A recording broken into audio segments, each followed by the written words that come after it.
do you think like drugs to get inspired and in that zone to write? For me, 100%. So every song, like the more fucked I was, the better the song was.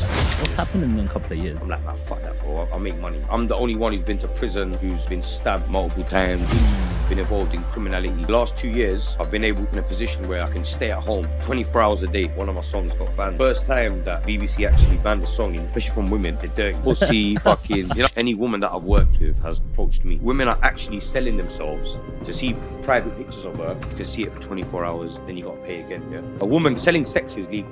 Exactly, I'm between 5 or 7 years in jail. One of my friends was a security guard at school. Through him, I sold drugs to a lot of teachers at school. Cocaine is a more high class drug. Like, I've sold to fucking MPs. I've had MPs come to my establishments, bro. Westminster and all that, yeah. I had a flat there for 2 years, bro. I had a Lebanese thing working there. She put so many dildos up MPs' bums, yeah. And I got involved. I got stabbed in the leg. Got stabbed in the kneecap, twice here in the back as well. Lost these 2 fingers.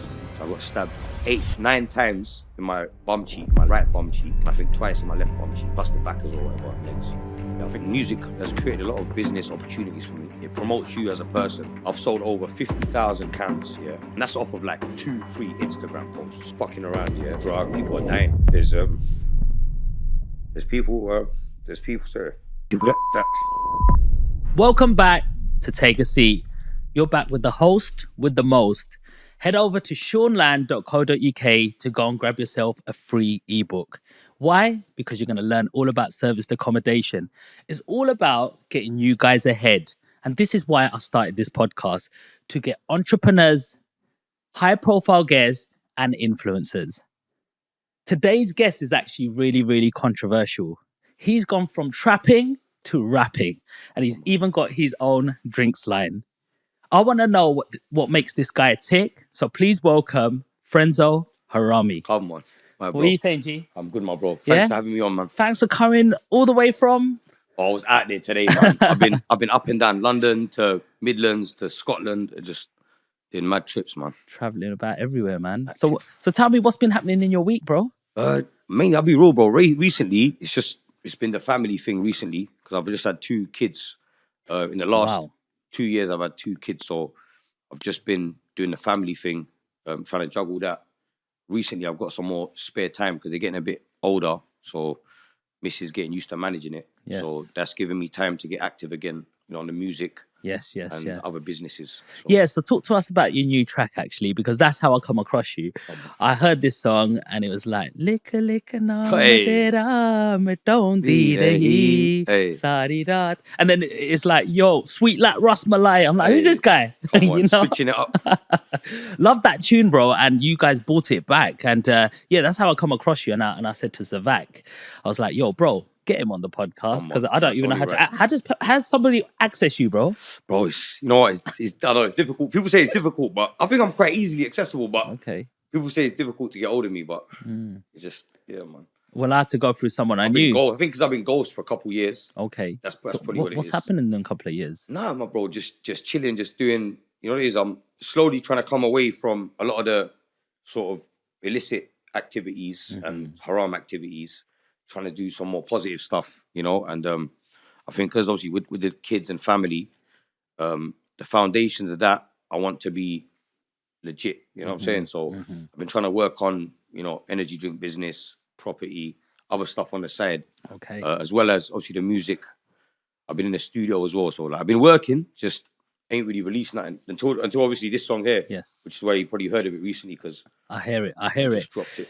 Are there any regrets so far? Now you're now a father, and you're father of 2 kids. You know, congratulations on that, by the way. But looking back on your life, are there regrets?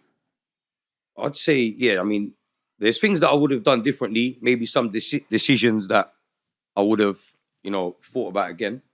But I think, all in all, it's like without those mistakes, without the learning curves, I probably wouldn't be sat here today or in the position I'm today. And I'm grateful for, you know, the position I'm in today because throughout the sort of hardships, all the hurdles that have come along the way, I think for me to be in a position I'm today itself, even just to be here, I think it's an achievement, man. So, I don't like to live life with regrets, you know, because otherwise things might have taken a different course.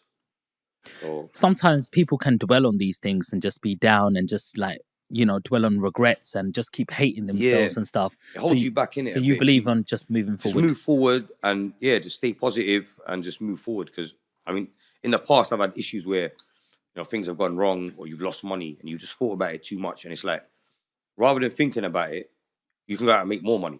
True. You know what I'm saying? Yeah, So yeah. it's a waste of time, fam. 100. There's a lot of my viewers who are probably thinking, hey, hang on, what do you mean? Where's this guy coming from? Like, I can see an energy drink here. He's telling us about his music, and we're probably going to put that in the intro. Yeah. So they're probably thinking, where's this guy started off? Where's it come from? So where did the story start from? You was born in East London? Yeah, I was born in Whips Cross, so Leytonstone, Okay. local, and grew up around there, Walthamstow, Waltham Forest, Chingford, Leyton, around them areas, and went to a few different schools. Got kicked out. Got a lot of siblings? Yeah, I got three siblings, Okay. so Where they're do all you younger fit than in? me as well. So Okay. I'm the oldest, so I kind of led the way. I kind of showed them what not to do in life. You get me? What mistakes not to make. 'Cause Wow. out of all my brothers, to be honest, out of my whole family, I'm like the black sheep. Not that I'm not accepted, because they all love me. They've all Yeah. showed me loads of love here, but it's like I'm the only one who's been to prison, who's been stabbed multiple times, who's been involved in criminality.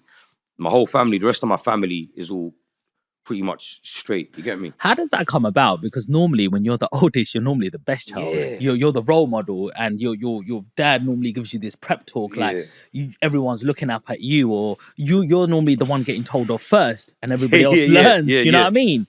So how did that come I about? think slightly. I think teenage years.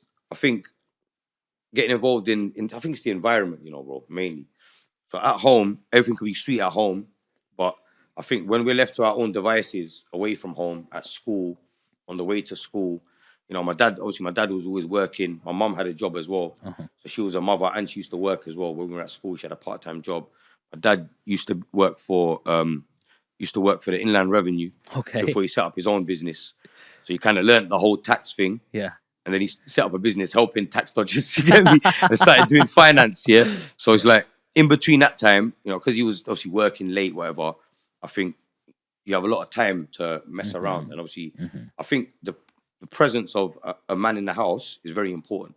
Yes. You get me? If a man's not there, and if it's just like 4 sons and, a woman's trying to manage 4 kids, it's, you know what I mean? It's easy for you to like slip through the net. Okay. You get me? Especially where I might have younger brothers that might need more attention than me.